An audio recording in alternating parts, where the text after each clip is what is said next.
eu sou o professor João Canali e vou comentar nesse vídeo a prova da OBA do nível 3 de 2019. Sim, então aqui nesse playlist desse canal da OBA Mobfog, temos uma playlist com as provas comentadas. Vamos começar comentando as provas de 2019 e, em seguida, comentaremos também as provas de 2020. Claro, cujo gabarito só será disponibilizado depois de aplicar as provas de 2020, né? Pois é, a prova do nível 3 é destinada aos alunos do 6º ao 9º ano do ensino fundamental. Sim, para qualquer série, desde que seja do 6º ao 9º ano, tá bom? Uma prova que pode demorar até 3 horas, etc, né? O professor já não precisa mais ler a prova para o aluno, pois afinal, nessas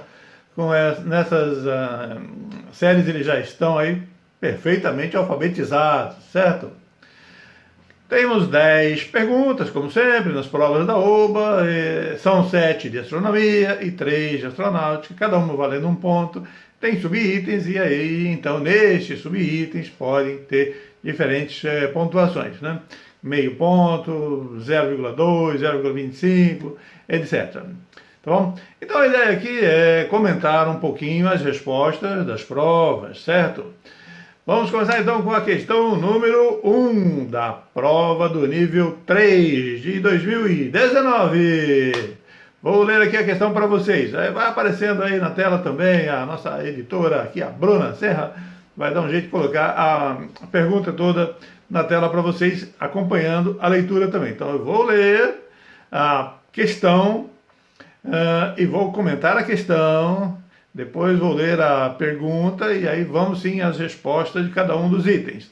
Tá bom? Então vamos lá? Leia aí comigo. Questão 1. A luminosidade de uma estrela é uma característica própria dela e depende do seu raio e da sua temperatura superficial. Já o seu brilho depende da distância dela até nós. Podemos comparar a luminosidade de uma estrela à potência de uma lâmpada comum. Uma lâmpada de 60 watts acesa, por exemplo, terá sempre 60 watts, a qualquer distância que esteja de nós. No entanto, ela será menos brilhante quanto mais perto, ela será mais brilhante quanto mais perto estiver de nós. Ok, vamos comentar um pouquinho esse enunciado que diz inicialmente que a luminosidade de uma estrela é uma característica própria da estrela e depende só de duas coisas da estrela. E, de fato, só depende do raio da estrela, ou seja, do diâmetro da estrela, ou seja, do volume da estrela e da temperatura na superfície da estrela. Sim, a luminosidade é um termo que os astrônomos usam, então, que é equivalente à potência, por isso é dado o exemplo, né, de uma lâmpada de 60 watts, que a potência da estrela é quanta de energia que ela libera por segundo. A estrela também emite energia por toda a sua superfície, uma certa quantidade. Então isso é potência, então é energia por unidade de tempo. Só que chamamos de luminosidade, que é uma característica, então, intrínseca da estrela. Não importa se ela estiver perto ou se ela está longe, é como uma lâmpada. Aliás, é dado o exemplo aí da lâmpada, né? Uma lâmpada de 40 watts vai ser sempre 40 watts, não importa se estiver perto de você ou longe de você. Mas o brilho, é lógico, depende da distância, né? Uma lâmpada aqui pertinho, que está aqui me iluminando, de 60 watts, tem um brilho forte. Mas se ela for colocada a 100 metros daqui, não vai iluminar nem uma página que eu precise ler. E a 1000 metros talvez eu nem mais veja essa lâmpada, é ou não é? No entanto, a potência dela continua sendo a mesma. Claro, acesa, estamos falando, né? Então, o brilho depende da distância, tá? Por isso é dado o exemplo aí, né? E ainda confirmando, né? No entanto, ela será mais brilhante quanto mais perto estiver da gente. E, obviamente, menos brilhante à medida que estiver mais longe, né? Então, o enunciado, a questão, deu uma série de informações. E é a partir dessas informações que o aluno tem que responder as perguntinhas que estão abaixo. E quais são as perguntas? Vamos lá então agora. Pergunta 1, né? Da questão 1, claro, né? Suponha que você olhe para o céu e veja a estrela A com o mesmo estrela que a estrela B. Então você saiu, olhou para o céu, à noite, duas estrelas com o mesmo pontinho luminoso. Você pode jurar que elas são iguaizinhas. Ok, então suponha que elas tenham o mesmo brilho. Escreva C de certo ou E de errado na frente de cada afirmação. Se a estrela A é mais luminosa, então ela está mais distante de nós do que a estrela B. Peraí, vamos entender de novo. Então a luminosidade é uma característica da estrela, né? E o brilho depende da distância. E aí está falando, então se a estrela A é mais luminosa, mas qual foi a pergunta? Suponha que você olhe para o céu e veja duas estrelas com o mesmo brilho. Mesmo brilho. Então você não sabe nada da distância e não sabe nada da luminosidade delas. Mas aí na perguntinha, no primeiro item, então se a estrela A é mais luminosa, alguém sabe que ela é mais luminosa, então ela está mais distante que a estrela B. E aí é com você agora pensar. Vamos supor aqui, ó. Até tem duas estrelas aqui, uma de LED, poderosa toda a vida, brilha. E aqui uma de 40 watts, antiga, daquela de filamento. E aí as duas estão com o mesmo brilho. Mas você sabe que essa daqui de LED é mais luminosa. Tem uma maior potência. Mas você olhou e elas parecem com o mesmo brilho. Então, se a estrela A é mais luminosa, então ela está mais distante de nós do que a estrela B. Sim, para que essa daqui fique tão fraquinha quanto essa, ela tem que estar lá longe, né? E aí você olha as duas e parece que estão com o mesmo brilho. O único jeito então delas estarem com o mesmo brilho, é claro, é que essa mais luminosa esteja mais distante de nós do que a fraquinha aqui de 40 watts. Então, a afirmação está certa, a hipótese está certa. Segunda linha, vamos lá. Se a estrela B é menos luminosa do que a estrela A, né? Então ela está mais perto de nós do que a estrela A. É mais ou menos o oposto do item anterior. Então, se a estrela B é menos luminosa, né? Mas você saiu e olhou as duas com o mesmo brilho. Se a estrela B é menos luminosa e parece com o mesmo brilho, o que acontece? O que tem que acontecer para que a de 40 watts, né, que é menos luminosa que a de 60, tenha o mesmo brilho? Ela tem que estar mais pertinho de você. Então, se a estrela B é menos luminosa, então ela está mais perto de nós do que a estrela A. Sim, fraquinha. Mas está com o mesmo brilho dessa, o único jeito é que ela esteja mais perto, né? Aqui no meu rosto, né? Que a imagem é a contrária, né? Aqui, mais perto, de 40 watts, mais fraquinha, está mais perto. E aí parece que tem o mesmo brilho, né? Tem o mesmo brilho do que essa superpotente de LED aqui. Então, a afirmação está certa também, né? O terceiro item, terceira linha. Se ambas têm a mesma luminosidade, então elas estão à mesma distância. Sim, certo, é claro, se tem a mesma luminosidade e tem o mesmo brilho aparente, que você olhou lá no céu, viu as duas com o mesmo brilho, o único jeito é que elas estão à mesma distância, mesma luminosidade. São duas de 40 agora, né? E tem o mesmo brilho, certo? O único jeito é estar as duas à mesma distância. Porque mesmo que fosse duas de 40, mas uma longe e outra perto, teriam brilhos diferentes, né? Então, mesma luminosidade e mesmo brilho, só podem estar na mesma distância, é claro, né? Quarto e último item. Tudo certo agora, né? Vamos ver esse item agora. A luminosidade de uma estrela não depende da distância até nós. Mas está escrito no enunciado, meu Deus do céu, que a luminosidade de uma estrela é uma característica própria dela. Está escrito aqui, ó. Dessa aqui, ó, 40 watts. Está escrito aqui, propriedade da lâmpada. Assim como é da estrela, a luminosidade é uma característica dela, depende do tamanho dela e da temperatura da superfície dela. Então é certo que a luminosidade, né?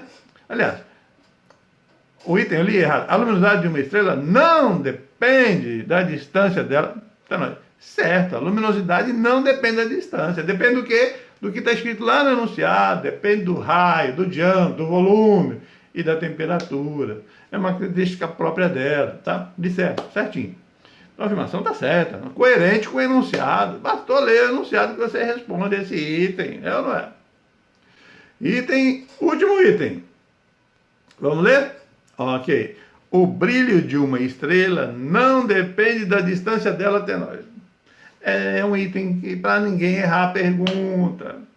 Está escrito no enunciado que o brilho depende da distância até nós. É ou não é? É como o caso da lâmpada. Pertinho brilha bastante, lá longe, né, brilha pouquinho. Então, o brilho depende da distância. Então, essa afirmação está errada. É claro, está errada. Reparou que estava tudo escrito no enunciado? Que você nem precisava ter puxado pela memória para lembrar de alguma coisa que você leu, que ouviu o professor falar, da aula que ele deu. Estava tudo escrito no enunciado.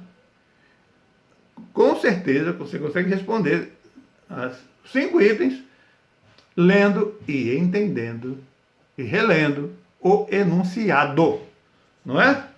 Pergunta número 2. Vamos lá, pergunta número 2.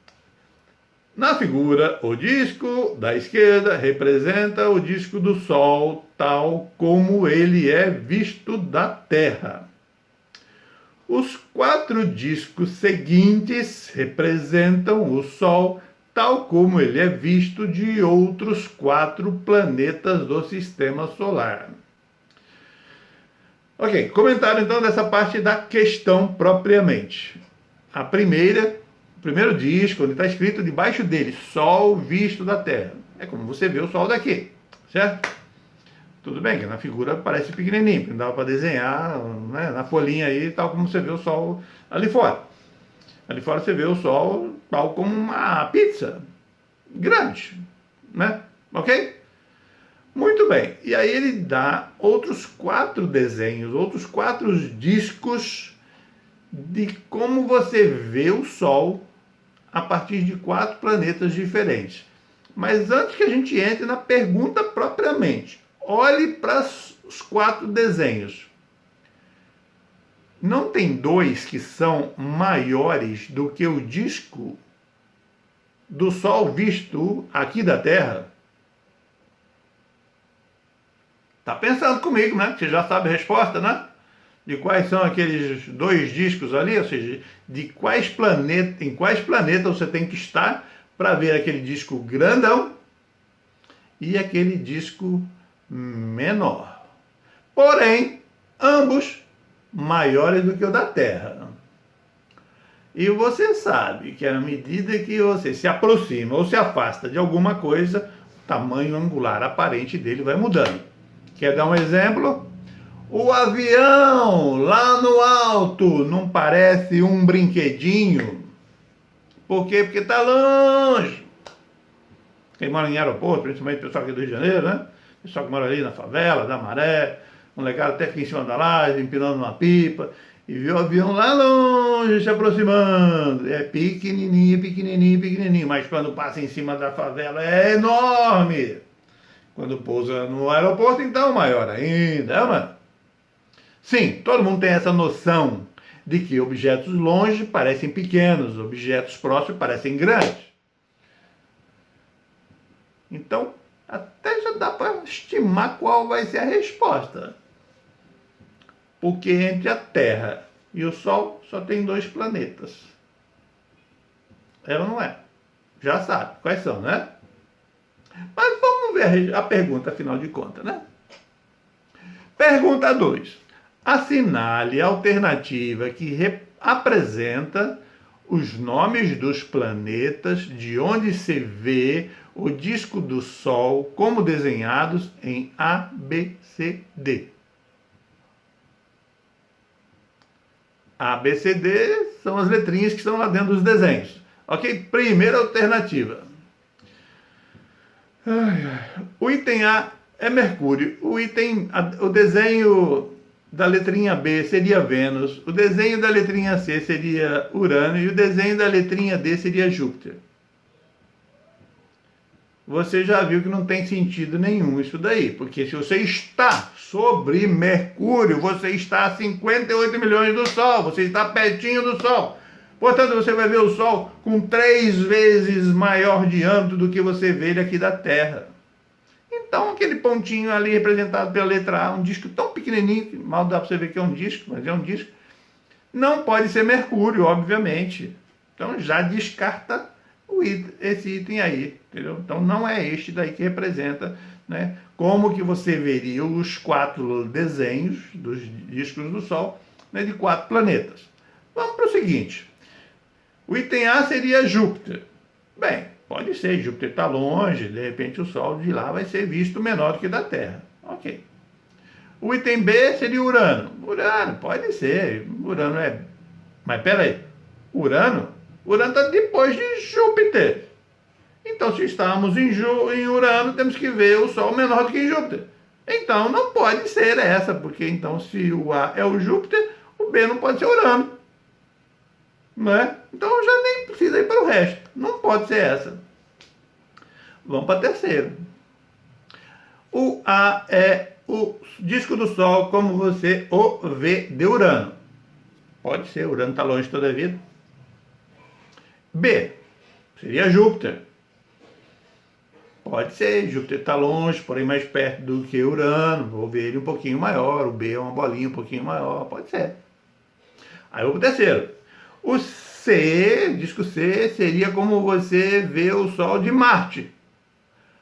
De Marte, mas como assim de Marte? Marte está depois da Terra. Então você tem que ver o Sol de Marte menor do que você vê aqui da Terra. Então tem que ser menor do que a bolinha que representa ali o Sol visto da Terra. Então não pode ser, não pode ser, não pode ser. Se não pode ser nenhuma das 3, não precisa nem olhar mais, né? O X vai ser na última. Mas vamos dar uma conferida, vamos? O primeiro, o item, a bolinha debaixo da letrinha A, em cima da letrinha A, é Urano. Pode ser, é longe toda a vida, né? Deve ser o menor disco visto do Sol. Item B é Júpiter, pode ser, é maior do que o Sol visto lá de Urano, porque o Júpiter está um pouquinho mais perto, né? E o C seria o Sol tal como visto de Vênus. Vênus está mais perto do Sol do que a Terra. Então, se você for morar em Vênus e olhar para o Sol, você tem que ver o Sol maior do que você está vendo na Terra. Você olha para a figura ali, o item C é maior do que o Sol visto da Terra. Tá certo. E o último, o item D, a letrinha D, representa lá a bola grande, é Mercúrio. Certíssimo. Se você estiver em Mercúrio, você vai ver o Sol simplesmente com o triplo do diâmetro que você vê o Sol daqui. Pode medir ali que você vai ver que está certinho. Então, a sequência dos desenhos é o da última linha, né? A letrinha A é como você vê o Sol lá de Urano, depois vê de Júpiter, depois vê Vênus, depois Mercúrio. Certíssimo? Você viu isso em algum lugar do livro didático? Não, não viu. Em algum livro qualquer de astronomia? Também não viu. O professor falou disso? Também não viu. Precisava? Não precisava. Só precisa usar bom senso, né? Raciocínio. Tá tudo aí na figura, né? E claro, você sabe qual é a ordem dos planetas, né? A primeira é Mercúrio, Vênus, Terra, já sabe isso, desde lá do seu primeiro aninho da escola, né? Então, questão 2 estava de graça, pessoal. Né? Estava tudo enunciado. E na sua cabeça, é claro, né? É o último item, é claro. Né? Boa pergunta essa, né? Só um desenho, só tem que olhar o desenho. Só lembrar que lá longe o avião é pequenininho, né? Quando ele se aproxima, ele é grande, óbvio, né? Pois é. Quando for morar, algum de vocês, alunos, for se transformar no astronauta e for morar lá em Marte, você vai ver o Sol menor do que vê aqui da Terra, né? Se por outro lado, por algum motivo, você perdeu o rumo para Marte e for lá para Mercúrio, cuidado, né? está torrado, né? Você vai ver o Sol lá de Mercúrio muito maior do que vê aqui da Terra. Quase 3 vezes maior do que vê aqui da Terra.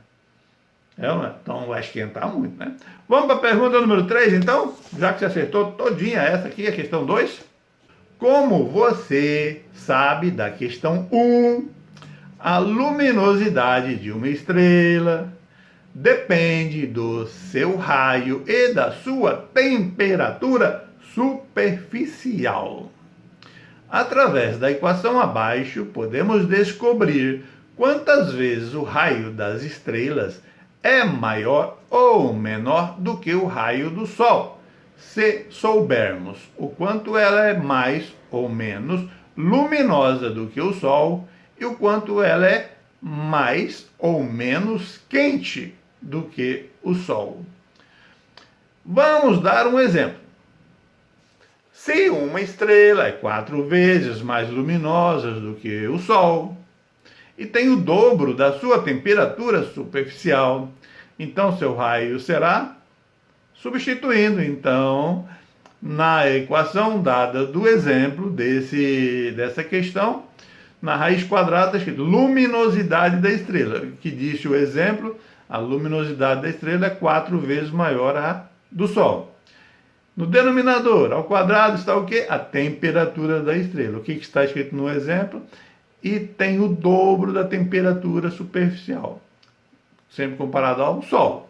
Então, seu raio será raiz de 4 dividido por 2 ao quadrado. Raiz de 4 é 2. 2 ao quadrado, 4. 2 sobre 4, meio. 0,5. Então, a estrela tem um raio de 0,5 vezes o raio do Sol. Ok? Então, lemos aí o enunciado. Repara que foi dado um exemplo, né? Onde se mostra uma maneira, tá, que os astrônomos têm de conhecer o raio das estrelas, desde que tenham medido de alguma maneira, por uma observação astronômica, a sua luminosidade e a sua temperatura. Sim, a temperatura eles conseguem determinar pelo espectro dela e tal, entendeu? E a luminosidade através do telescópio, né, sabendo a distância e tal, calcula lá quanta energia está chegando e se consegue calcular a luminosidade dela. Então, em termos sempre comparativos ao raio do Sol, a luminosidade do Sol, a temperatura da superfície do Sol, da superfície do Sol, que é 5.500 Kelvin, né? Porque no interior do Sol são 15 milhões de Kelvin, né? Tá? Então, a temperatura do Sol é fria, comparado ao interior, mas você não vai colocar o seu dedinho na superfície do Sol, né? 5.500 Kelvin, certo? Muito bem, então foi dado o enunciado, foi dado um exemplo. Tudo que você tem que fazer agora é seguir o exemplo. Vamos lá para a pergunta, então, 3, item A. Agora que você já sabe calcular o raio de uma estrela, calcule o raio de uma estrela com 9 vezes a luminosidade do Sol e com o dobro da sua temperatura superficial, é claro. Então vamos resolver? Moleza, né? Você já tem um exemplo? Então, dentro da raiz quadrada está o quê? Luminosidade da estrela. O que foi dito no enunciado? Que ela tem 9 vezes a luminosidade do Sol. Então, dentro da raiz quadrada, isso é 9. 9 vezes a luminosidade do Sol, né?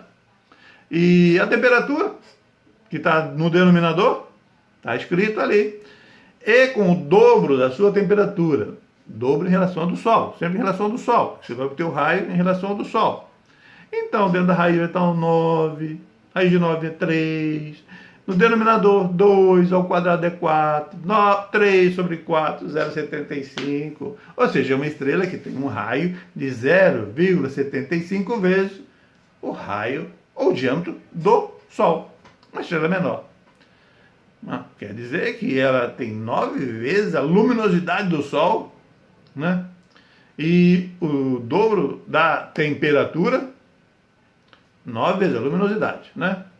E tem o dobro da temperatura. Pois é, mas ainda assim ela é menor do que o Sol. Sim, né? porque a temperatura é um fator muito importante aqui para a luminosidade dela. Então, mas enfim, isso é só um detalhe. Vamos para a pergunta do item B. É claro que vai ser usado o exemplo que está em cima, não é? Vamos lá então, vamos ler? Calcule o raio de uma estrela com 25 vezes a luminosidade do Sol. O númerozinho que vai estar dentro da raiz, né? E com a metade da sua temperatura. O número que está no denominador. Ok? Então, vamos olhar aí a equação. O raio vai ser raiz de quê? De 25. Porque está escrito no enunciado que é 25 vezes a luminosidade do Sol.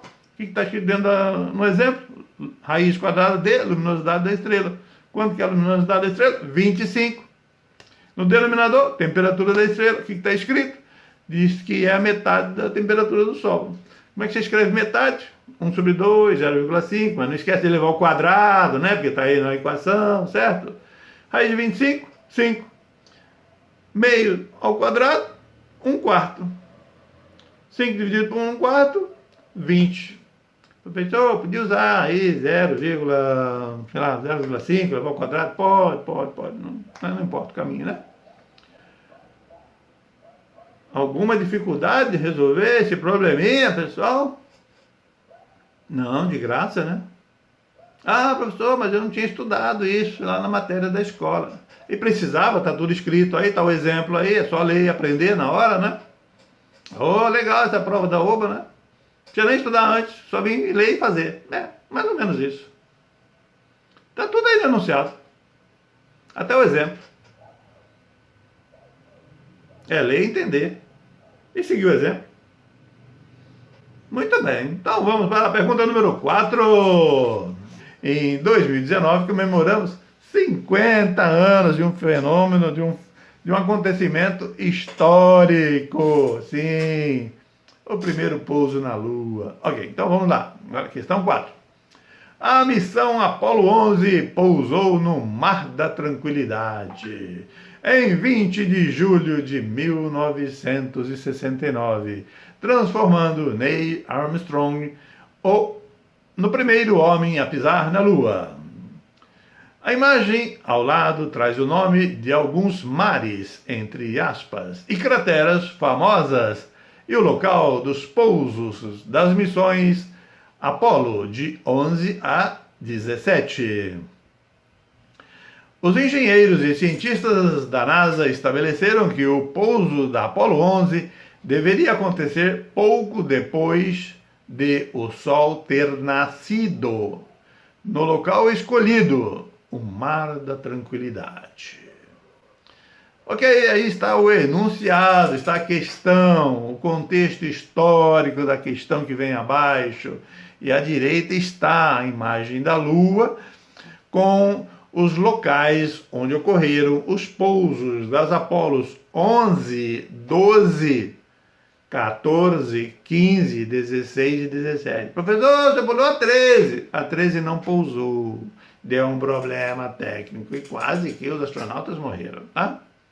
Sim, então, de 11 a 17, menos a 13. Está aí na figura, então, onde pousaram as missões Apolos. Sendo que a Apolo 11 pousou no Mar da Tranquilidade. Professor, quer dizer que eles caíram na água? Não, não tem água na Lua, não tem mar, oceano na Lua. Pode ser que tenha até um pouquinho de água no fundo de alguma cratera, em forma de gelo, onde não bate sol, perto dos polos, mas mar não tem. O que se chama de mar é uma região ali escura, plana, entendeu? Seria mais fácil pousar ali do que numa região acidentada que poderia colocar a Eagle, a águia, né, pousada, inclinada, ou até tombasse ela, né? Então, uma região extensa, com poucas irregularidades na superfície. Então, essa foi a região escolhida para o pouso. Mas você acha que eles iam pousar lá de noite? Vocês acham que os astronautas da NASA são burros, que vão pousar de noite com lanternas ligadas, pousando? Eles não iam enxergar nada, né? Então, o que eles decidiram? Vamos pousar a nave ao amanhecer. Amanhecer da Lua, é claro. Porque você vai ter o Sol subindo no horizonte, não vai torrar os astronautas, ele vai matá-los de frio, não é? Então, foi tudo isso calculado previamente pelos engenheiros da NASA. Muito bem, tudo isso está escrito aí no enunciado, né? Então, que os engenheiros estabeleceram que o pouso da Apollo 11 deveria acontecer pouco depois de o Sol ter nascido, né? Ok, vamos à pergunta 4A, propriamente, que vale meio ponto. E basta você colocar um X debaixo de uma das figuras que estão ali. Mas vamos ler o enunciado, então? Vamos lá. Coloca aí, Bruna. 4A. Baseado no que você acabou de ler, faça um X debaixo da imagem que representa a fase da Lua no dia do pouso da Apollo 11. O local do pouso está marcado em todas as imagens com um círculo branco. Então faça um X debaixo da fase da Lua, na qual, né, representa corretamente o momento do pouso da Apollo 11 na Lua. Aí olha a primeira, da esquerda. Olha onde está a bolinha branca, que é o local de pouso. Vocês acham que ali o Sol tinha acabado de nascer? Não, ali estava escuro ainda. Você acha que o engenheiro da NASA vai fazer uma nave pousar num lugar escuro? Como é que eles iam ver o chão, né? O Armstrong estava vendo o chão na hora de pousar. Veja um filme aí que a Bruna vai mostrar para vocês, dele pousando a nave lá em 1969.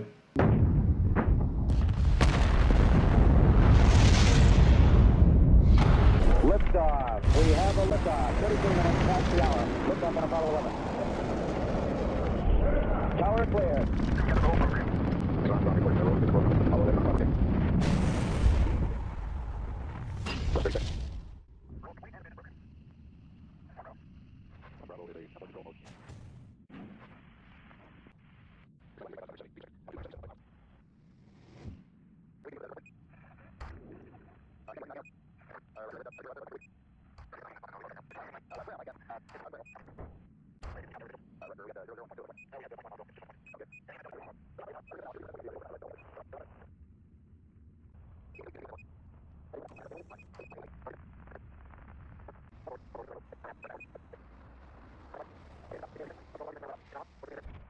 Tá? Eu estava vendo, tá bom? Eu estava vendo, sim, preto e branco. Não tinha TV colorida na época, não. Eu estava vendo.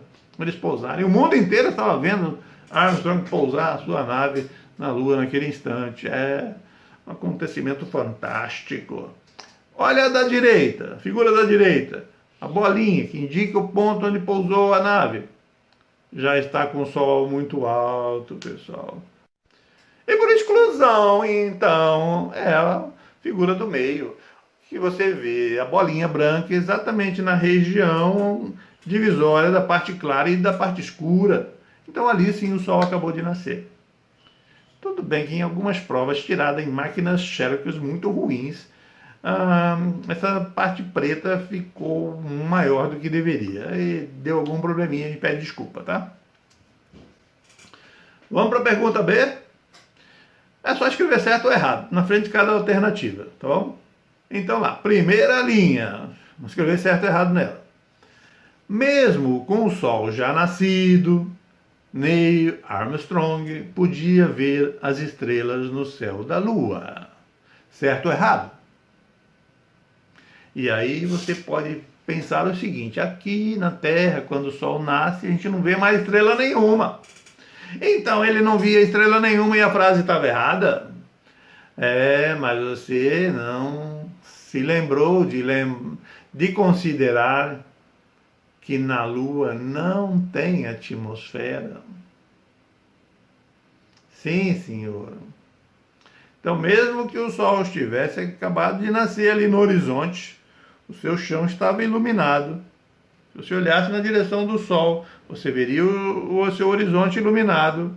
Na direção oposta, você veria o seu chãozinho iluminado, porque a luz do Sol bate no chão e volta para o seu olho. Quando você olha para cima, a luz do Sol bate em quê para voltar para você? Se não tem atmosfera. Então a luz do Sol não bate em nada. Então ela não volta para você. Por que você vê o céu iluminado e azul aqui? Porque tem atmosfera, então a luz do Sol vem E o azul se espalha todinho por toda a atmosfera, por isso que você vê o céu azul aqui na Terra. E aí você não vê estrela. Mas na Lua não tem atmosfera. Então quando ele olhava para cima, ele via estrelas. Sim, ele via estrelas. Então a afirmação está certa. Mesmo com o Sol já nascido, Armstrong podia ver estrelas. Bastava olhar para cima. Se um dia você for um piloto de caça e conseguir voar a uns 20 mil metros de altura, quase não tem atmosfera. A atmosfera da Terra vai diminuindo. Chega uma hora que praticamente não tem muito pouco. E aí, mesmo você tendo o Sol, se você olhar para cima, você já vê estrelas. Porque o céu já fica escuro. Entendeu? Então vamos para a segunda linha. Aí, mostra aí, Bruna. Na Lua, Neil Armstrong pesava menos do que na Terra. Porque na Lua não tem ar. Imagina, é claro que nessa você não caiu. Você sabe que o peso não tem nada a ver com o ar, é ou não é? Tudo bem, pode ter um pouquinho, ter uma força de empuxo do ar, aquela coisa. Mas o astronauta ia ficar mais leve, né? Porque não tinha ar? Não, nada a ver, né? Ficou mais leve, sim. Ele conseguia dar uns pulinhos um pouquinho maiores e tal. Andava um pouco desengonçado, com, né, a gravidade menor, né? Então ele ficou, pesava menos, mas porque não tem ar, nada a ver. Até não tem ar mesmo, né? Mas não é por isso que ele ficou mais leve, né? Então errada a afirmação, é claro, né? Você não caiu nessa, obviamente, né? Terceira afirmação, vamos colocar certo e errado ali. Mostra aí, Bruna. Os astronautas no Mar da Tranquilidade podiam ver a Terra no céu da Lua. Os astronautas no Mar da Tranquilidade, onde pousaram, podiam ver a Terra no céu da Lua. Ô, meu irmão, você acha que eles iam pousar do outro lado da Lua?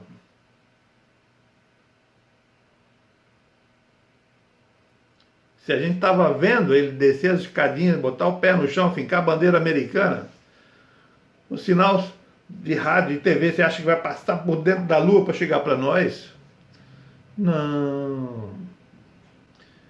Eles pousaram num lugar tal que você podia, é claro, ver a Terra, para que os sinais de rádio não chegassem até a NASA, nos Estados Unidos, né?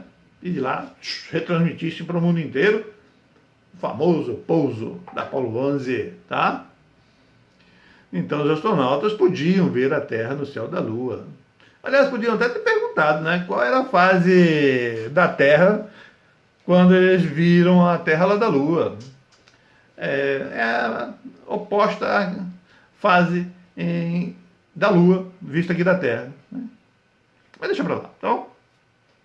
Então sim, eles viram, é claro, né?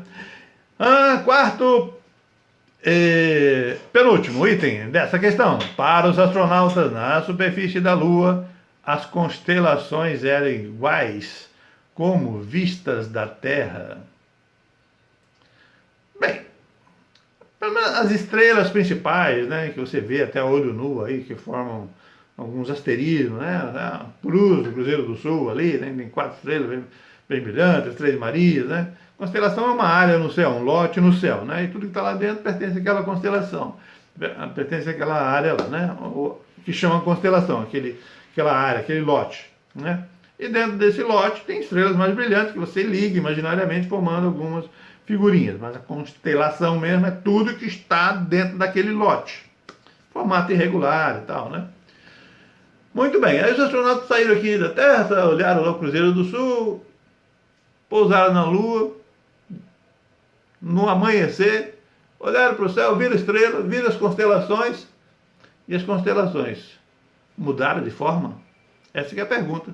Para os astronautas na superfície da Lua, as constelações eram iguais como vistas na Terra.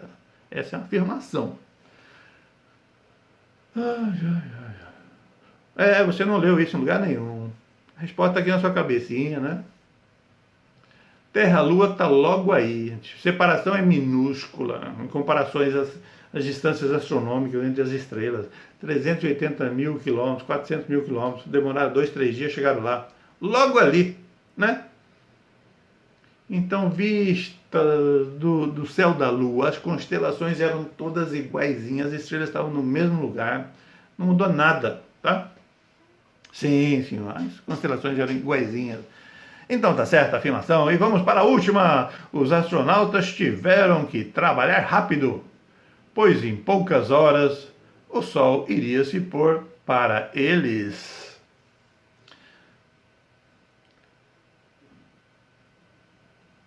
Eles não pousaram justamente quando o Sol tinha nascido? Só se o dia da Lua fosse muito curto, né? É que eles teriam que trabalhar rapidinho para não pegar a noite. Mas você pode imaginar que o dia, na intercalação entre a parte clara e a parte escura, na Lua, é muito longa. Sim, porque a Lua gasta cerca de 27 dias para dar uma volta em torno da Terra. 27 e pouco lá, 28, né? Então, o dia claro e a parte escura do dia, na noite, dá de 14 dias. Sim. Então eles não precisavam trabalhar rapidinho, não, porque ia ficar o tempo todo ali o Sol no horizonte nascendo. Muitas horas o Sol ia ficar nascendo, talvez dias o Sol ia ficar nascendo. É, exatamente, talvez dias o Sol ia ficar nascendo lá na Lua. Depois a gente pode fazer uma continha para você, tá bom? Então, tá errada a afirmação, porque eles não tinham que trabalhar rapidinho, porque o Sol ia ficar no mesmo lugar o tempão. Né? Porque o dia na Lua é muito longo. Tem dia e noite lá, sim senhor, entendeu? E vamos à pergunta número 5. As leis de Kepler. Então, você já sabe. Uma coisa que a gente sempre vai perguntar aqui é sobre as leis de Kepler. Muito famoso, Johann Kepler, um alemão que viveu lá entre 1571 e 1630. Descobriu o quê? As 3 leis de Kepler, né? Vamos ler o enunciado, então? E associado a ele tem uma figura. Então, mostra aí, Bruna. As leis de Kepler são as 3 leis do movimento planetário definidas por Johannes Kepler, que viveu entre 1571 e 1630, que descobriu, por volta de 1605, que os movimentos dos planetas seguiam leis matemáticas. As 2 primeiras estão abaixo. A primeira lei diz que a órbita de cada planeta é uma elipse, com o Sol em um dos focos. A segunda lei afirma que a velocidade do planeta é maior quando está perto do Sol e menor quando está longe dele. A figura mostra a órbita da Terra fora de escala e bem mais achatada, e as posições da Terra ao longo do ano. Ok? Você então nem estudou a lei de Kepler ainda, você está lá no 6º ano, não estudou a lei de Kepler. De repente você até que está lá no 9º ano, não estudou a lei de Kepler. Mas estão sendo dadas as leis aqui de Kepler. Sim, senhor. Até 1605 sempre se achou que as órbitas dos planetas eram circulares, né? Nessa época aí já se desconfiava que o Sol estava no centro e os planetas girassem em torno do Sol em órbitas circulares. Graças às numerosas medidas executadas por um astrônomo muito famoso chamado Tycho Brahe, com o qual Kepler trabalhou por algum tempo, né? Então Kepler é um excelente matemático, além de astrônomo, escritor também de livros de ficção científica e tal. E o astrônomo mais azarado que já existiu na face da Terra, casou 2 vezes, teve um monte de filhos morreram, quase todos, vivia na pobreza, foi demitido várias vezes, a mãe foi acusada de bruxaria, numa época que bruxa ia para a fogueira, então a vida dele foi muito tumultuada, né? Então, de posse dos dados observacionais de Tycho Brahe, Kepler descobriu as 3 leis, que valem até hoje, é claro, né? E regem não só os movimentos dos planetas, mas também das luas em torno dos planetas, dos satélites artificiais em torno dos planetas, em torno das luas, das galáxias em torno das galáxias, do Sol em torno do centro da galáxia, tudo o que se move segundo a força da gravitação universal, descoberta por Newton. Bem, depois seguem as leis de Kepler. Que diz a primeira? As órbitas dos planetas não são circulares, são elípticas. Mas não tão achatadas como está aí na figura, porque está escrito no enunciado, bem negrito, não é? Que essa figura da órbita da Terra está fora de escala e bem mais achatada, porque é quase um círculo. Tá bom? Então, a primeira lei diz que as órbitas são elípticas, estando o Sol num dos focos. Então, o Sol está ali num dos focos. E o outro foco está do outro lado, diametralmente oposto ali. Tá? O que tem lá no outro foco? Sabe não? Vai dar uma pesquisada aí que vai cair na prova de 2020, tá bom? Fica a dica aqui, tá bom? Vamos perguntar. O que tem no outro foco? Ok. E a segunda lei, na verdade, o que está escrito aqui é uma consequência da segunda lei. O que está escrito aí, a segunda lei afirma, tá? Como consequência, que a velocidade do planeta é maior quando ele está perto do Sol e menor quando está longe. Significa que quando ele passa perto do Sol, a velocidade dele é maior, depois ele vai diminuir. Quando ele está longe do Sol, a velocidade é pequena, depois vai crescendo, depois aumenta, depois diminui, e assim por diante, tá? Então é dada a posição da Terra em vários meses, né? Tá? Bem, a segunda lei mesmo diz o seguinte, que uma linha imaginária que você puser entre o Sol e o planeta varre áreas iguais em iguais intervalos de tempo, tá? No mês, o planeta andou daqui até aqui, você pega essa linha que vem do planeta até o Sol, fica um pedaço de pizza, certo? Tá? Então essa área é a mesma, não importa onde esteja o planeta. Tá? Pertinho do Sol ele andou bastante, tem um pedaço de pizza largão, mas é curtinho. Se ele está lá longe, ele anda pouquinho, porque ele anda devagar. Né? Então seu pedaço de pizza é fininho, mas ele é comprido, mas a área é a mesma. Então no mesmo intervalo de tempo, se aqui ele andou pouco, se aqui ele andou muito perto do Sol, né? As áreas varridas por essas linhas imaginárias ali entre o Sol e o planeta varre áreas iguais em tempos iguais. Isso é o que é a segunda lei. E aí, como consequência, é que a velocidade do planeta é variável, conforme está escrito aí. Né? Pergunta 5. Estamos comentando aqui a prova no nível 3 da OBA de 2019. Escreva certo, C de certo ou E de errado, na frente de cada afirmação. Primeira afirmação, coloca aí, Bruna. Entre fevereiro e março, a velocidade orbital da Terra é maior do que entre abril e maio. Olha para a figura. Onde é que está fevereiro e março? Bem, está perto de janeiro, né? Fevereiro e março está ali, né? Ele diz que essa velocidade da Terra entre fevereiro e março é maior do que a velocidade entre abril e maio. Abril e maio está mais longe. O planeta está viajando mais longe do Sol. Então, a velocidade entre fevereiro e março, que está mais perto, é maior. Né? Tá certa a afirmação. É o que está escrito no enunciado todo aí. Né? Que pertinho a velocidade é máxima, longe a velocidade é mínima. Então, se ele sai da máxima, ele vai diminuindo a velocidade ao longo de fevereiro, março, abril, maio, junho, julho. Ele vai diminuindo até chegar a julho. Depois ele vai se aproximando do Sol, então a velocidade vai aumentando, não é?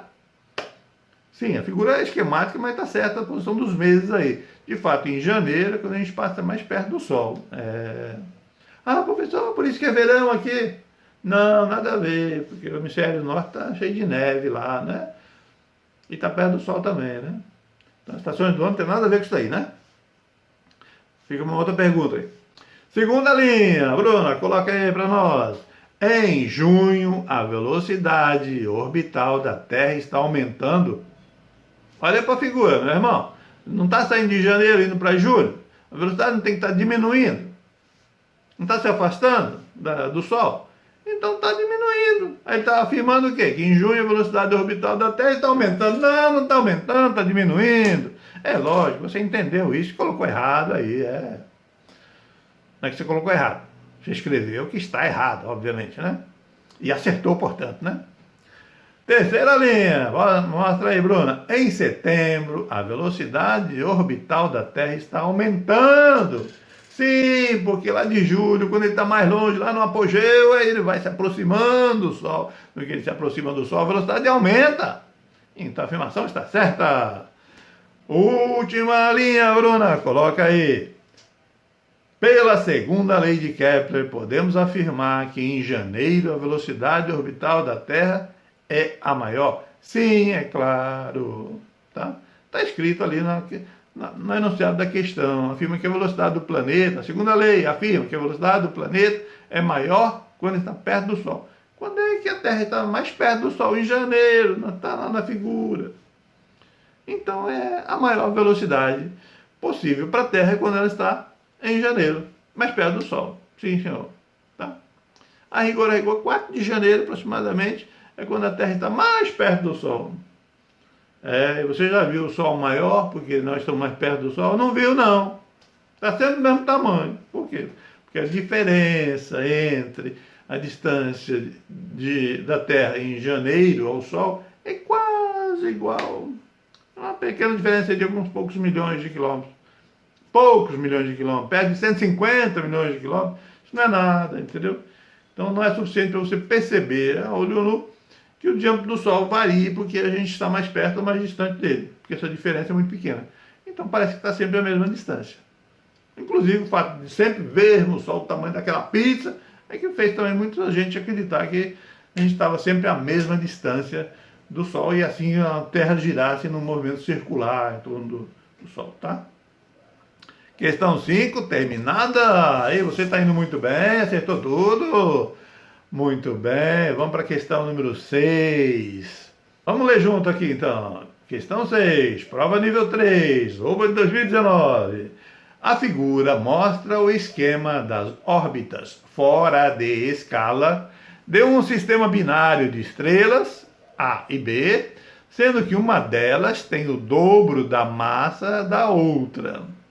As estrelas orbitam em torno de um mesmo foco comum, onde está o ponto de equilíbrio.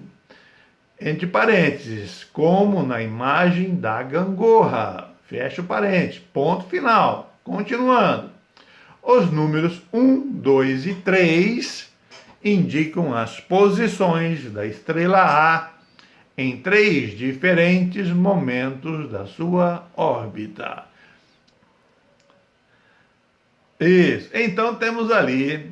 Bem, só para uma curiosidade. Mais da metade das estrelas são duplas, binárias. Sabe a estrela mais próxima do Sol? Aquela ali, perto do Cruzeiro do Sul, ali, um pouquinho à esquerda, chamada Alfa do Centauro? Dá para ver olho nu, é claro. Super brilhante. Na verdade são 3. E nesse momento é que está mais perto do Sol mesmo, é a Próxima Centauro, que até tem planeta girando em torno dela. Tá? Se tiver algum habitante lá, você mandar um WhatsApp para ele lá, daí a 4 anos ele escuta seu WhatsApp, daí mais 4 anos ele responde seu WhatsApp, vai dar um joinha. 8 anos, tá? Tá logo aí, é a mais próxima da gente, né? Então, mais da metade das estrelas são binárias, ou duplas, como chamamos. A Alfa do Centauro são triplas, né? Alguns, mas tem mais estrelas. A maioria são duplas. O nosso Sol está na minoria, porque é sozinha, né? Sozinha. Tá? Então, elas giram uma em torno da outra. Uma em torno da outra, não. Na verdade, as duas giram em torno do centro de massa, do ponto de equilíbrio. Daí a importância da gangorra ali. Olha a figura da gangorra. Você tem um ponto de equilíbrio, onde fica a tábua é sustentada por aquele ponto que está preso ali na Terra. E, geralmente, as gangorras têm o mesmo comprimento para a tábua. Mas você sabe que se você é um magrinho sentado de um lado, um gordinho sentado do outro, O gordinho fica no chão e o magrinho fica lá em cima, né? No entanto, se você quiser deixar a gangorra, né, na horizontal, com duas pessoas ou duas massas com pesos diferentes, você tem que mover o ponto de apoio. Então veja o exemplo ali, você tem um bloquinho com 2 kg e do outro lado você tem um bloquinho de 1 kg. Mas esse 1 kg está a 4 metros de distância do ponto de apoio. O bloquinho de 2 kg está a 2 metros. Mas repara só, 2 kg vezes 2 metros dá 4. Dá 4. 1 kg vezes 4 metros dá 4. Opa, 4 a 4, igualou. Equilibrou a gangorra. Sim, você tem uma noção do que é uma gangorra. Você já brincou numa gangorra, né? A menos, claro, que você nunca tenha ido num parquinho, né? Mas você foi quando você era pequenininho, lá no jardim da infância e tal, né? Então isso está muito ligado com a ideia das estrelas. As estrelas estão sempre numa gangorra.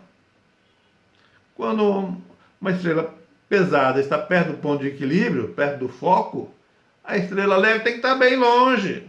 É exatamente como na gangorra.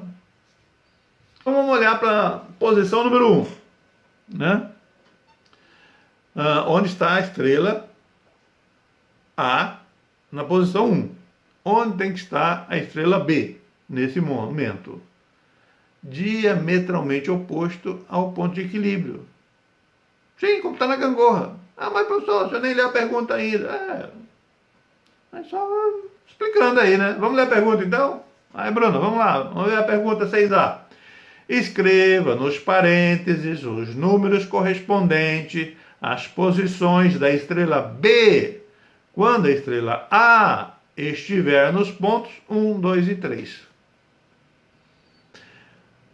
Então, quando a estrela A está no ponto 1, na posição 1, onde está a estrela B? Na sua órbita, é claro, mas em que lugar da sua órbita? Diametralmente oposto ao ponto de equilíbrio, ao foco comum das duas elipses. Ok? Então tá lá. Fez a bolinha lá, escreveu 1, né? Diametralmente oposto a 1. E quando a estrela A está na posição 2, bem pertinho ali do foco, né? A estrela B, diametralmente oposto, mas a metade da distância. Você pode ver lá na figura, a metade da distância. Tá? Então, passou do ponto 2, passou pelo ponto de equilíbrio, pronto, você chegou na órbita da estrela B, é ali onde ela está, tem que estar. E a posição da estrela A no número 3 está longe do ponto de equilíbrio. E a estrela B está diametralmente oposta ao ponto de equilíbrio, na órbita dela, porém mais perto, né? É mais ou menos como você brincar de roda entre dois alunos. Pega um aluno magrinho, um aluno mais gordinho, dão as mãos, né? E um tenta girar em torno do outro. O que acontece? O que é mais gordinho quase não sai do lugar. E o que é magrinho é que fica girando em torno dele. Mas o gordinho também se move um pouquinho, né? Ele se move um pouquinho. E o grandão se move bastante. E os dois estão diametralmente opostos o tempo todo. É ou não é? Diametralmente opostos, né? Tá bom? Essa é a ideia. E pergunta 6B. Coloca aí, Bruna, pra gente saber. Qual das estrelas A ou B tem a maior massa? Já respondi, né? Com essa analogia de duas crianças que dão as mãos e giram uma em torno da outra. Quem que se move menos? A maior, né? De mais massa, certo? Gordinho, no caso.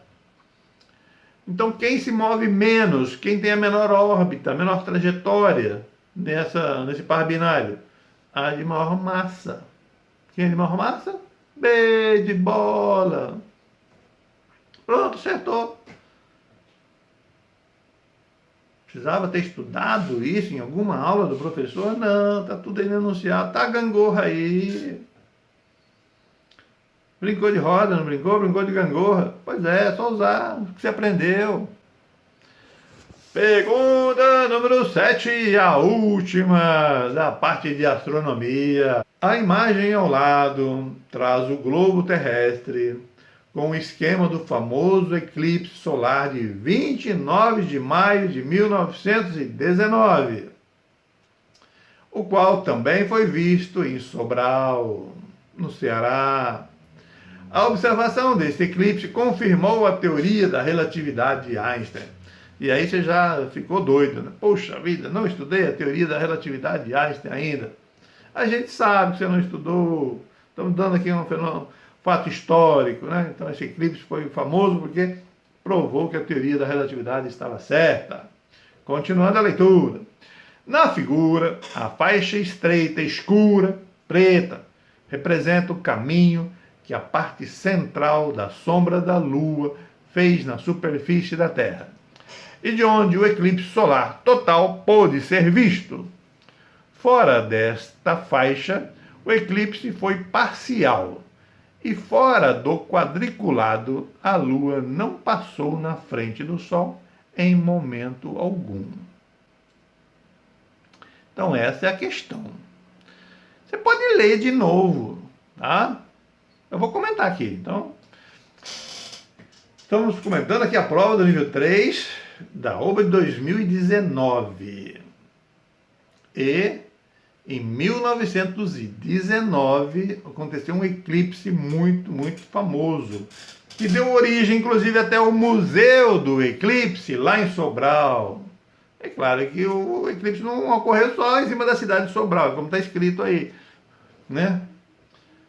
Você tem lá o Sol, a Lua passa bem na direção da linha Terra-Sol, a Lua é pequena, está numa certa distância, a Lua é opaca, a luz não passa através da Lua, então a Lua projeta uma sombra, mas que tem um formato cônico. E a pontinha desse cone atinge a Terra.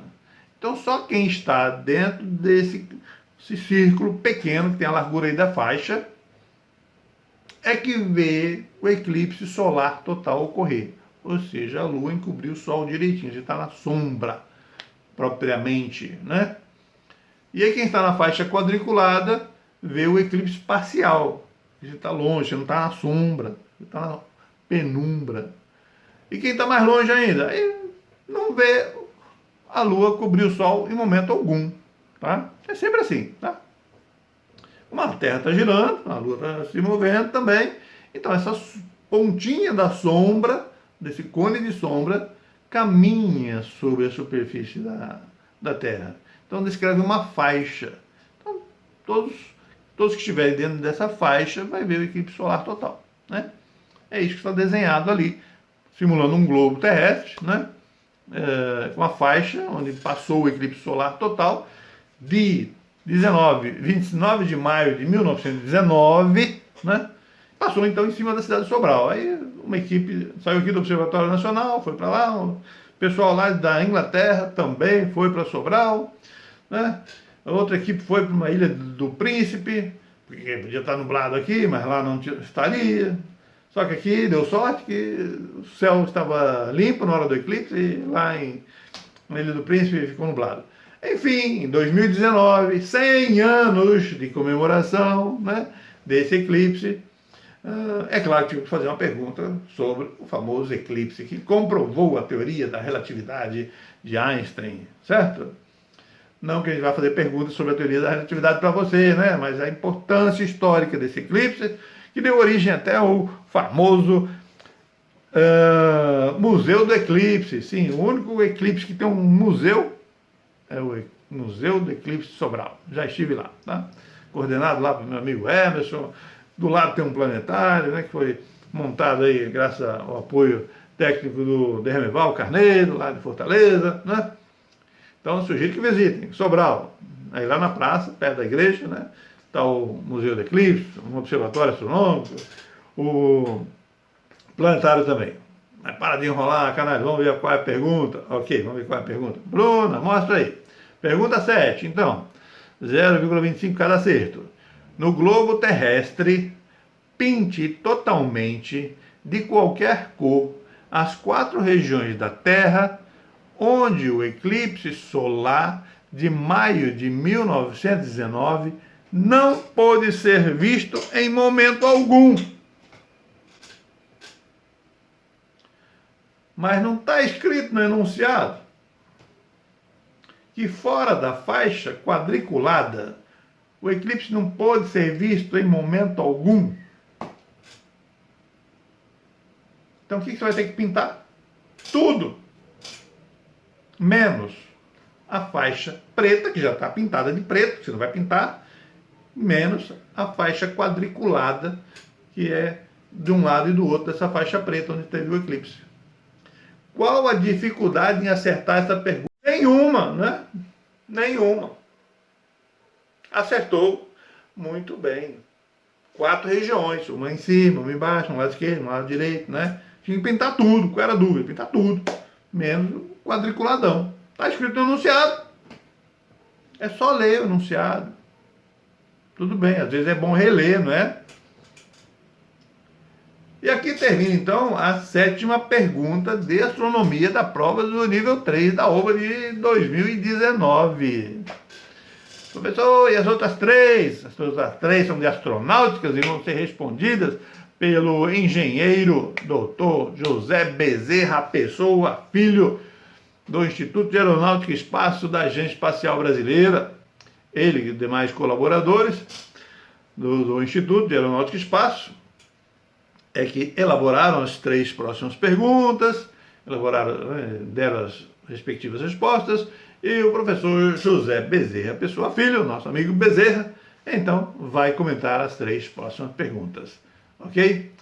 Mas, como eu vou ficando por aqui, desejo sucesso para vocês também nas próximas 3 perguntas, que, como vocês verão, tal como nas 7 anteriores, as respostas estão dentro dos enunciados, pessoal. Então a prova da UBA é a mais fácil de todas as Olimpíadas que tem, né? A Olimpíada da UBA.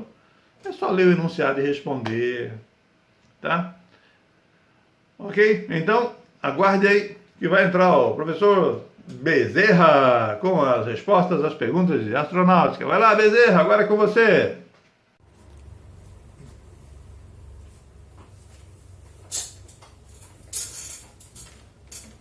Olá pessoal, meu nome é José Bezerra Pessoa Filho, eu faço parte da comissão organizadora da Olimpíada Brasileira de Astronomia e Astronáutica e junto a colegas aqui de São José dos Campos, São Paulo, nós elaboramos as questões de astronáutica, que são as últimas 3 questões da UBA. Hoje vamos lhes apresentar o gabarito referente às questões de nível 3, referente ao ano de 2019. A primeira questão desta prova, ela traz o seguinte, questão 8, valendo 1 ponto. Eu vou ler aqui o enunciado para vocês. A empresa Visiona Tecnologia Espacial S.A. de São José dos Campos, São Paulo, está desenvolvendo o nanosatélite VCUB-1 de 10 kg, o qual operará em uma órbita polar situada a 500 km de distância da superfície da Terra. Pergunta 8A, valendo meio ponto. O VCUB-1 é equipado com uma câmera para obter imagens da Terra. Numa câmera digital, a imagem é formada por pequenos quadrados, chamados de pixels. Quantos pixels possui a imagem mostrada ao lado? Então, na sua prova, né, do lado direito da prova, há uma imagem que contém um logo da OBA, né, e nessa imagem você vai lá encontrar um quadrado que é subdividido em 4 colunas e 4 linhas.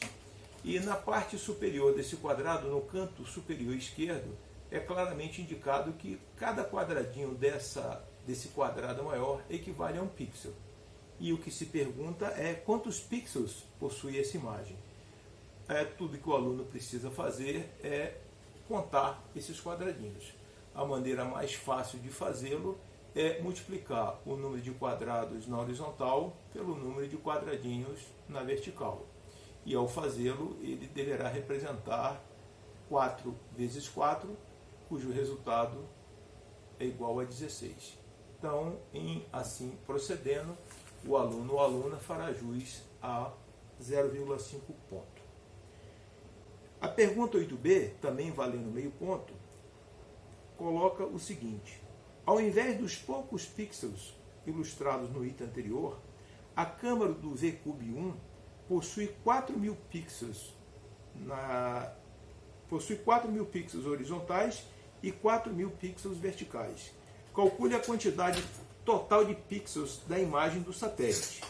E vem seguida de uma observação que é o seguinte: atenção, registre abaixo suas contas, pois sem elas os resultados não têm valor. Bom, aqui o aluno vai repetir o que ele fez no procedimento anterior, com a diferença que ao invés de multiplicar 4 por 4, ele vai ter que multiplicar 4.000, que são os 4.000 quadradinhos na horizontal, os 4.000 pixels, pelos 4.000 pixels distribuídos verticalmente. E, novamente, terá que apresentar a conta, 4.000 vezes 4.000, e o resultado dessa conta dá 16, acompanhado por 6 zeros. E isso seria suficiente para que o aluno conquistasse o meio ponto referente à questão. A gente aproveita a oportunidade para dizer que esses 16 milhões de pixels, ele também pode ser representado na notação aí matemática usual como 16 megapixels. O mega é exatamente esse 1 seguido de 6 zeros. A questão 9, que é a questão seguinte, ela vale um ponto, e em seu enunciado ela traz: em 20 de julho de 1969, o astronauta norte-americano Neil Armstrong se tornou o primeiro homem a pisar na superfície lunar. Pergunta 9A, valendo 0,6 ponto. Dia 20 de julho de 2019, celebramos o aniversário de quantos anos desta conquista? Bom, se Neil Armstrong pisou na Lua em 1969 e nós estávamos em 2019, naquele 20 de julho, quantos anos se passaram? E essa questão é bastante simples, é subtrair do valor de 2019 o valor de 1969. E ao fazê-lo, o aluno então concluirá que no dia 20 de julho de 2019 nós celebramos 50 anos do pouso do homem na Lua. Os alunos que assim responderam fizeram jus a 0,6 ponto. Ainda nesta mesma questão, mas a segunda pergunta, a pergunta 9b, valendo 0,4 ponto, dividida em 4 subitens, cada qual valendo 0,1, estabelece o seguinte: conforme ilustrado na figura, o foguete Saturno V era composto de 7 partes. As partes 1, 2 e 3 são os motores foguetes do primeiro, segundo e terceiro estágios do Saturno V. E a parte 7 representa a torre de escape, sendo todas descartadas no começo da viagem. As partes 4, 5 e 6 constituíram a missão Apollo 11. Escreva nos parênteses abaixo os números das partes do foguete Saturno V que não chegaram à órbita da Lua. Como acontece nas questões da OBA, as respostas estão embutidas no enunciado. E o enunciado dessa questão, ele coloca claramente que as partes 1, 2, 3 e 7, elas foram descartadas logo no início da viagem. O que é que significa dizer? Significa dizer que se elas foram descartadas no início da viagem, elas não chegaram à Lua. Portanto, esses eram os números que os alunos deveriam ter inseridos em cada um desses 4 parênteses aqui, os números 1, 2, 3 e 7. Então essa é a questão 9b, e aqueles que assim procederam fizeram jus a 0,4 ponto dessa questão.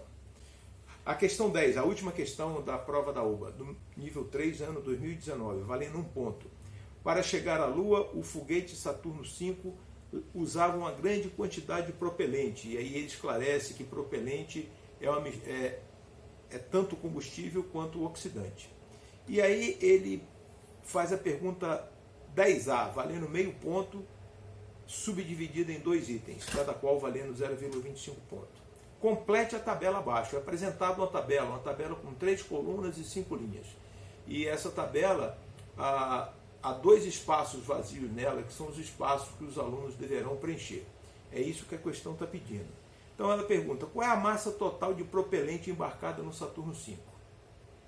E depois, qual o tempo de funcionamento dos motores dos 3 estágios do Saturno V?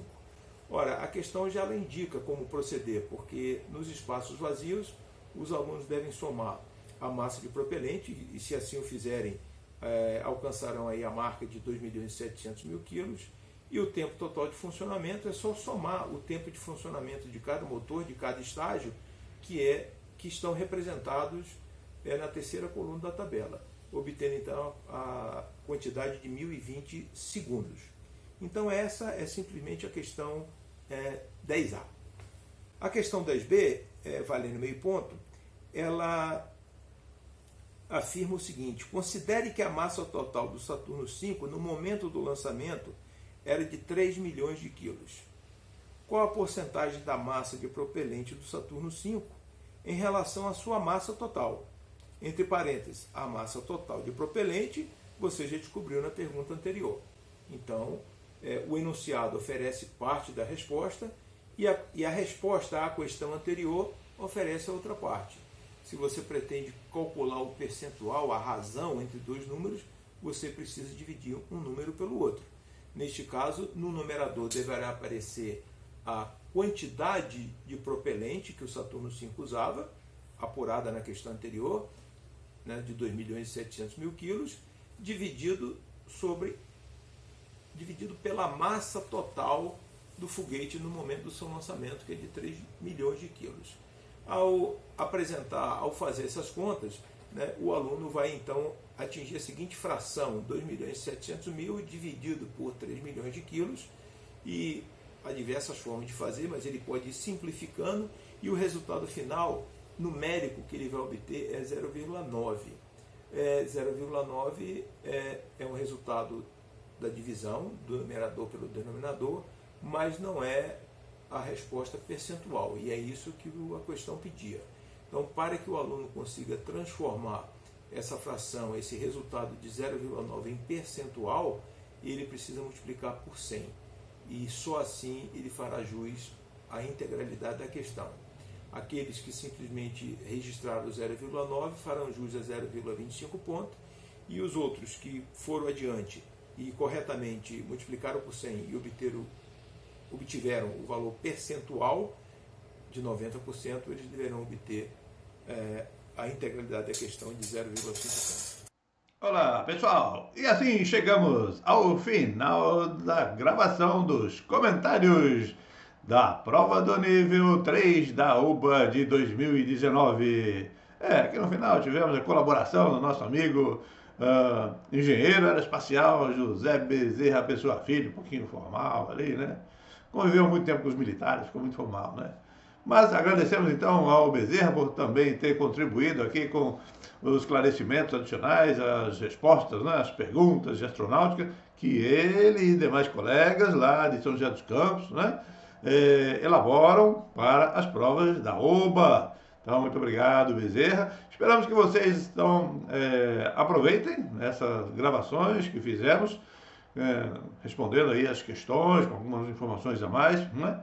E que isso seja muito útil para os seus estudos preparatórios para as próximas OBA. Então, esperamos vocês nas próximas OBAs, muito bem preparados agora. Muito obrigado, um grande abraço a todos vocês. Tchau, tchau.